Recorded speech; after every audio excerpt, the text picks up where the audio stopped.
नमस्कार मंडळी. नारळी पौर्णिमेला करंजी तेलात फुटते किंवा मग मऊ पडते अशी तुमची तक्रार आहे का? तर आज आपण पाहणार आहोत अजिबात न फुटणारी आणि 1 ते 2 दिवस नाही तर अगदी 8 दिवस टिकणारी रसाळ अशी ही 100% खुसखुशीत राहणारी ओल्या नारळाची करंजी. चला लगेच आपल्या व्हिडिओला सुरुवात करूया. त्याआधी मी ऐश्वर्या फूड गॅलरी अँड ब्लॉगमध्ये तुम्हा सर्वांचं मनापासून स्वागत करते. अजूनपर्यंत आपल्या चॅनलला सबस्क्राईब नसेल केलं तर पटकन सबस्क्राईब करा आणि बेल आयकॉन देखील प्रेस करा. चला झटपट आपल्या हे परफेक्ट प्रमाणामध्ये ही रेसिपी सांगितलेली आहे आणि अगदी तुम्ही नवशिके जरी असलात तरी सुद्धा किंवा मग पहिल्यांदा जरी करत असलात ना तरी सुद्धा तुम्ही परफेक्ट अशी ही करंजी आहे ती बनवू शकते. चला पटकन आपल्या रेसिपीला सुरुवात करूया. सर्वात आधी आपण करंजीचं जे आवरण असतं ते बनवून घेऊया. तर त्यासाठी मी इथे घेतलेला आहे 1.5 वाटी एवढं गव्हाचं पीठ. तुम्ही त्यांना मैदा घेतला तरी सुद्धा जमू शकते. आणि त्याच वाटीने मी इथे घेतलेली आहे अर्धी वाटी एवढा रवा. इथे मी जाड रवा जो असतो तो घेतलेला आहे. तुम्ही इथे बारीक रवाच वापरा. त्यानंतर आपल्याला यामध्ये चवीप्रमाणे मीठ घालायचं आहे आणि हे सर्व साहित्य आपल्याला चांगलं असं मिक्स करून घ्यायचं आहे. त्यानंतर आपल्याला यामध्ये थोडं थोडं पाणी टाकून याचा घट्टसर असा गोळा तयार करून घ्यायचा आहे. जास्त आपल्याला हा सॉफ्ट असा मळून घ्यायचा नाहीये, म्हणजे पाण्याने सॉफ्ट असा करायचा नाहीये. जास्त पाण्याचा वापर न करता कडकसर असा हे पीठ आहे ते मळून घ्यायचं आहे. त्यानंतर आपला हा मळून झालं की त्याच्यावरती थोडंसं तेल टाकायचं आणि पुन्हा एकदा चांगलं असं मळून त्याच्यावरती झाकण ठेवून आपल्याला 10-15 मिनिटासाठी रेस्ट. पीठ भिजते तोवर आपण हे सारण बनवून घेऊया. तर त्यासाठी मी इथे गॅसवरती पॅन ठेवलेला आहे. त्यामध्ये मोठा चमचा एवढं तूप टाकलेलं आहे. त्यामध्ये आता पाऊण वाटी एवढं गूळ टाकलेला आहे. इथे तुम्ही साखर सुद्धा वापरू शकताय आणि हे जे गुळाचं आणि किंवा मग साखरेचं प्रमाण आहे ते तुम्ही इथे कमी जास्त करू शकताय. त्याच वाटीने मी इथे 1 वाटीपेक्षा जास्त खवलेला नारळ घेतलेला आहे. ओला नारळ असतो तो. आता हे सर्व आपल्याला चांगलं असं मिक्स करायचं आहे आणि गूळ विरघळेपर्यंत लो फ्लेमवरतीच आपल्याला हे चांगलं असं परतून घ्यायचं आहे.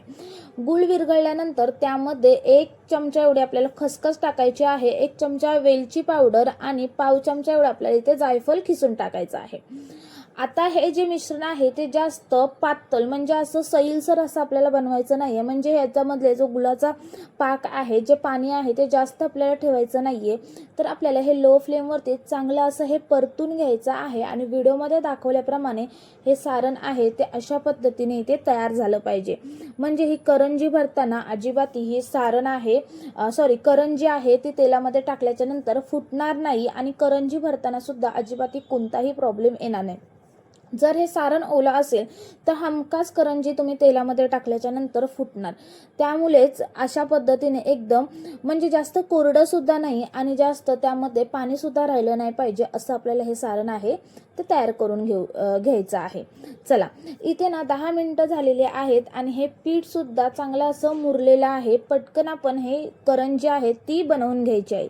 पण त्याआधी जे आपण पीठ मुरण्यासाठी ठेवलेलं त्याला चांगलं असं पुन्हा एकदा मळून घ्यायचं आहे. म्हणजे एकदम हे सॉफ्ट होईल आणि आपल्याला लाटताना अजिबात तेलाची किंवा मग पीठ लावण्याची गरज लागणार नाही. आता हे पीठ आहे ते मी चांगलं असं मळून घेतलेलं आहे आणि त्यातूनच असं छोटासा पीठ घेऊन त्याची गोळी तयार करून घेतलेली आहे. आता इथे ना आपण 2 पद्धतीने तुम्ही इथे करंज्या बनवू शकता. ते म्हणजे असं छोटासा एक गोळा करून किंवा मग एक मोठा उंडा करून चपाती बनवून सुद्धा तुम्ही इथे करंजी बनवून घेऊ शकते. तर आता इथे आपण जो छोटासा गोळा केलेला तो इथे मी लाटून घेतलेला आहे आणि व्हिडिओमध्ये तुम्ही बघू शकता एवढा आपल्याला पातळसर अशी ही करंजीची पारी आहे ती लाटून घ्यायची आहे. जर तुम्ही इथे जाड लाटलीत ना तर करंजी आहे ती वातड होईल आणि आतून सुद्धा अजिबात शिजली जाणार नाही. वरून ती करपेल किंवा मग ब्राऊन होईल पण आतून अजिबात शिजली जाणार नाही. त्यासाठीच आपल्याला इथे पातळसर असं हे पारी आहे ते लाटून घ्यायचे. चला आता हे पारीचा एकसारखा आकार यावा म्हणून मी एक डब्याचं झाकण घेतलेलं आहे आणि त्याने कट करून घेतलेलं आहे. तुम्ही अशा पद्धतीने लाटून घेऊन डायरेक्ट त्याच्यामध्ये सारण भरून फोल्ड केली तरी सुद्धा जमू शकते. आता जी मी डब्याने पारी कट केलेली त्याच्यामध्ये सारण भरलेलं भरपूर असं आपल्याला सारण भरायचं आहे तरच ही करंजी आहे ती खाताना चांगली लागते. त्याला फोल्ड करायची, चांगले असं प्रेस करायचं आहे बोटाने आणि त्याला मी ते कट करून घेतलेले आहे कारण एकसारख्या करंज्या याव्या म्हणून. तुम्ही कट नाही केलीत अशा पद्धतीने पारी जर तुम्ही झाकणाने कट करून जर भरली तर कट नाही केलीत तरीसुद्धा जमू शकते, पण थोडीशी तर डिझाईन यावी म्हणून मी इथे करंजी अशा पद्धतीने बनवून घेतलेली आहे. चला, इथे ही करंजी बनवली आहे ना, त्याच पद्धतीने बाकीच्या सुद्धा करंज्या बनवून घेणारच आहोत. पण त्याआधी जो आपण मोठा उंडा बनवून घेतलेला त्याच्या सुद्धा मी इथे करंजी कशी बनवायची ते सुद्धा दाखवून घेते. तर इथे मी जो मोठा उंडा बनवून घेतला त्याची पातळ अशी जशा पद्धतीने अगोदर पारी लाटली त्याच पद्धतीने इथे चपातीसारखं लाटून घेतलेलं आहे. जे आपण झाकण घेतलेलं डब्याचं त्याने ते झाकणाने ही पुरीसारखं आकारामध्ये कट करून घेतलंय. त्यानंतर यामध्ये आपल्याला भरपूर असं सारण भरायचं आहे आणि अगोदर दाखवल्याप्रमाणे आपल्याला यामध्ये सारण भरून फोल्ड करून घ्यायचं आहे आणि बोटाने आपल्याला चांगलं असं प्रेस करून घ्यायचं आहे आणि त्यानंतर आपल्याला व्हिडिओमध्ये दाखवल्याप्रमाणे कट करायचं आहे. अगोदर सांगितल्याप्रमाणे तुम्ही नाही कट केलं तरी सुद्धा जमू शकते. चला, अशा पद्धतीनेच ना मी इथे करंज्या आहेत त्या थोड्याशा बनवून घेतलेल्या. आता इथे करंज्या तुम्ही जास्त प्रमाणामध्ये जर बनवत असाल तर बनवून ठेवू नका, कारण बनवून ठेवलं तर ही कोरडी होते आणि ती तेलामध्ये टाकल्याच्या नंतर फुटते. त्यामुळेच आपल्याला थोड्या थोड्या करंज्या बनवून इथे तळून घ्यायच्या आहेत. तर आता इथे मी तेल गरम करत ठेवले. तेल चांगलं असं आपलं गरम झालं पाहिजे याची आपल्याला काळजी घ्यायची आहे. त्यानंतर आपल्याला यामध्ये करंजी टाकायची आणि करंजी पलटण्याची आपल्याला घाई करायची नाही. एका साईडने ती फ्राय झाली किंवा मग तळली की ती आपोआपच वरती येते. त्यानंतरच आपल्याला ही करंजी आहे ती पलटून घ्यायची आहे.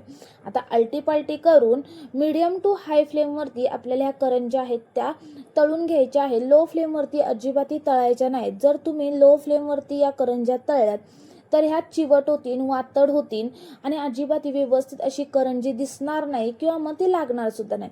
आता ही करंजी आहे ती तेलामध्ये टाकल्याच्या नंतर फुटू नये यासाठी काय करायचं, तर अगोदर सांगितल्याप्रमाणे आपल्याला ही बोटाने प्रेस करून घ्यायची आहे. व्यवस्थित असं हे सारण बनवून घ्यायचं आहे. आणि दुसरी गोष्ट म्हणजे तेलामध्ये टाकण्याच्या अगोदर ज्या आपण करंज्या बनवून ठेवलेल्या आहेत त्याची जी काठ असते ती आपल्याला बोटाने दाबूनच घ्यायची आहे. जर तुम्ही अशा पद्धतीने दाबली नाही तर ही करंजी आहे ती तेलामध्ये हमखास अशी फुटते.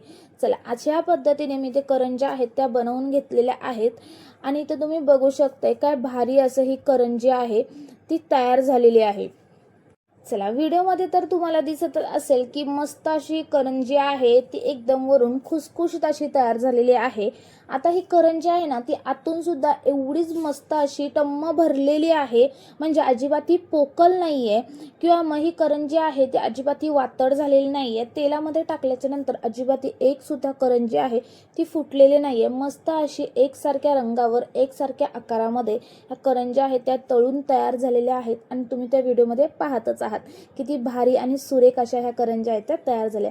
चला, एक करंजी मी तुम्हाला फोडून दाखवते म्हणजे तुम्हाला समजेल की आतून सुद्धा व्यवस्थित अशी शिजलेली आहे आणि जे सारण आहे ते सुद्धा किती मस्त असं भरलेलं आहे. अजिबात ही पोकल नाहीये तरी सुद्धा करंजी परफेक्ट अशी तयार झाली आहे तेलामध्ये न फुटता.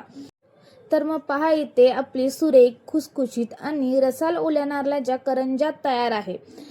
या नारळी पौर्णिमेला ही रेसिपी नक्की ट्राय करा आणि व्हिडिओमध्ये दाखवल्याप्रमाणे छोट्या छोट्या टिप्स आहेत त्या फॉलो करा. एकदम परफेक्ट अशी करंजी बनवून तयार होईल. चला, व्हिडिओ आवडला असेल तर एक लाईक करा, त्याचबरोबर शेअर सुद्धा करा आणि आपल्या चॅनेलला अजूनपर्यंत सबस्क्राईब नसेल तर पटकन सबस्क्राईब करा आणि बेल आयकॉन देखील प्रेस करा.